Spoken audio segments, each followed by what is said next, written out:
All right, so I got the Aroma multi-cooker here, and it's kind of a multifaceted product here. So it's mainly a rice cooker, and that's mainly what I use it for, but it also has a steam functionality. So you can steam with that little bucket attachment there.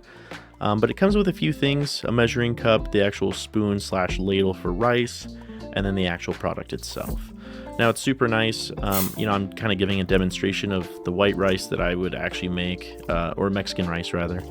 But super nice. Basically, you just add the ingredients into kind of the reservoir here, give it a good old college try stir, and then you close it, you turn it on, and then you click which mode. And then obviously here it has 10 different modes. I just click white rice.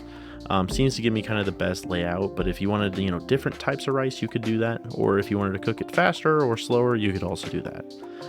This is after one stir, so halfway through I stirred it, but obviously a great product. And this isn't even including the steam functionality of vegetables. So super nice, something great to have around the house and, be part of the family.